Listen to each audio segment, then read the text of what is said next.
Hello, I'm Justin. Hi, I'm Cody, and I'm from Will the Viking Gaming Channel, and welcome to our movie review.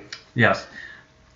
Tonight, we will be reviewing the cult classic Teenage Mutant Ninja Turtles from 1990.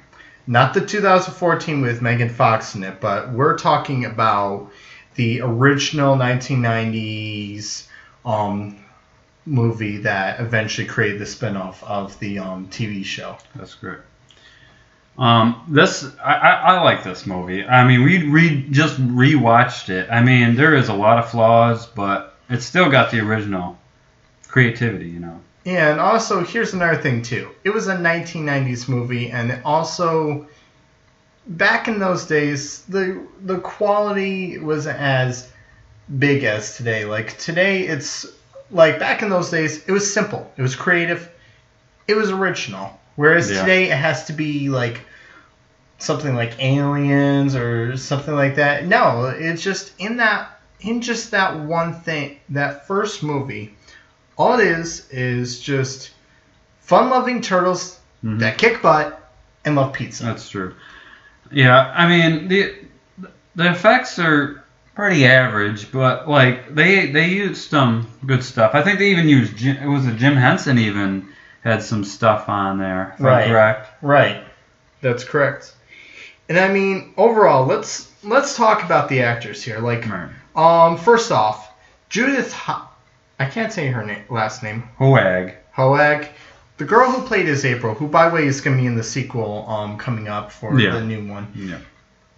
She was actually pretty good. I thought so. I thought she was alright. I mean, she's not the prettiest girl. Let's just be honest. But she wasn't bad. She wasn't bad though. But that's not the biggest issue. That whole thing. The biggest issue really was, well, I don't want to say it. I'm not going to say it. No. Let's just say for a PG movie, like, yeah, you know. Yeah, it was definitely nipple. Oh, it was terrible. She wasn't wearing a bra. It was terrible. You could tell. It's just like, seriously, okay, it's a children's thing. Don't show cleavage. We don't want to see cleavage. She didn't really show cleavage. No. So, all right. But anyway, moving on. Eli, I cannot say these guys' last names. Cotias. I'm so sorry.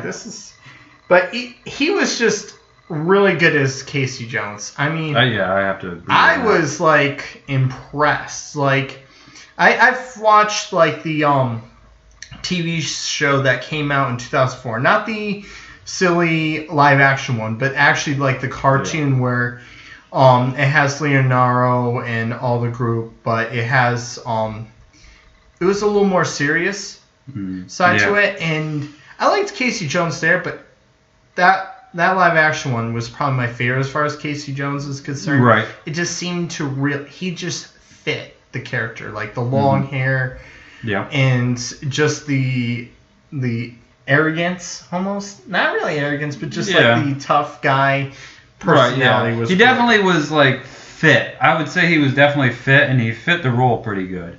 Yeah, but anyway, all these other people, like the guy who played as Raphael, Josh Payas, he what people don't realize is he did more than just like the voice acting. He also played as Raphael. He wore the costume and everything. And then all the other people, like David Foreman, who was actually dressed as Leonardo, Brian Tachi, who did the voice, Leif Tittle, who did dressed up as Donatello, Corey Feldman, who did the voice, and then Michelangelo. Overall, just all these actors really did good. Mm-hmm. And, I mean, what people don't realize is Sam Rockwell was actually the head thug in that. I noticed it. I was like, who is that guy? I didn't even recognize him at first. But then when you pointed them out, I'm like, oh, yeah. I mean, even young, he looked the same. Like, he had the same facial features. It was unique. And I could tell that Corey Feldman was in it. Yeah. Right? Yeah, thought so. Yeah. He was the one that did the voice of Donatello. Yeah, he was big back then. He was a big actor back then. And another big actor that really, he acted really well, but the problem is because it's Kevin Clash. He did a really good voice for Splinter, but as you know, back a few years ago, he was the voice actor that was played as Elmo, and he was the one that molested those kids. Oh, so that really ruined his career because I was like, this guy's got an impressive voice acting. Like he was successful for like 20-some years, and it's just like it's a shame that he kind of like threw it all away, you know.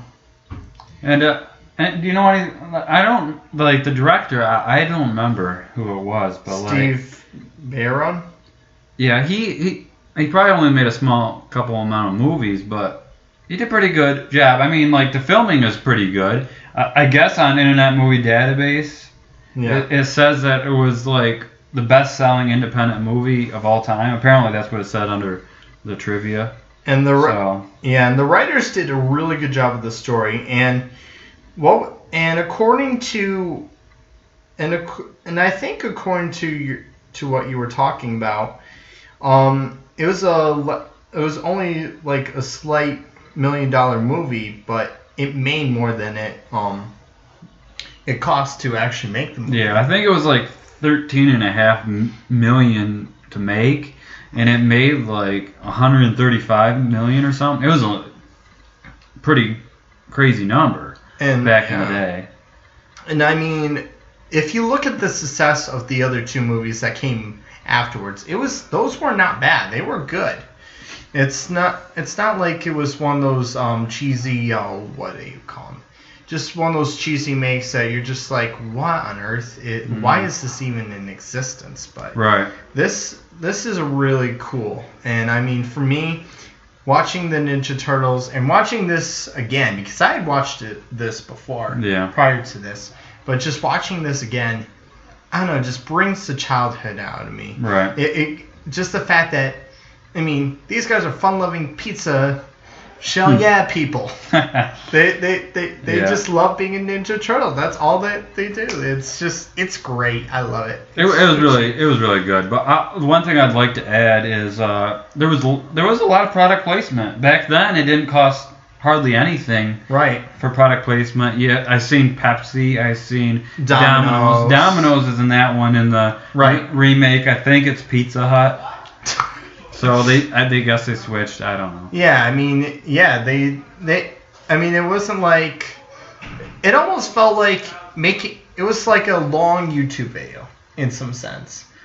I guess so. You get what I'm saying, because it had that small budget flavor, and yet it delivered well. Like it was like, it's like taking stuffed crust pizza, putting it in your mouth, and chewing it, and then when you eat, you're done with the pizza. You're like, I ate one slice.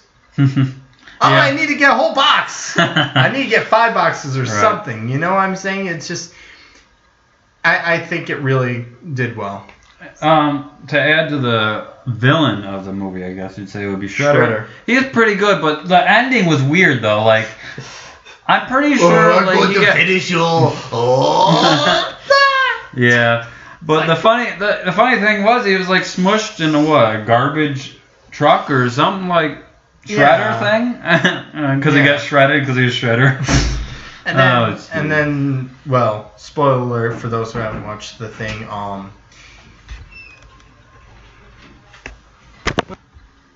So in conclusion, we recommend this movie.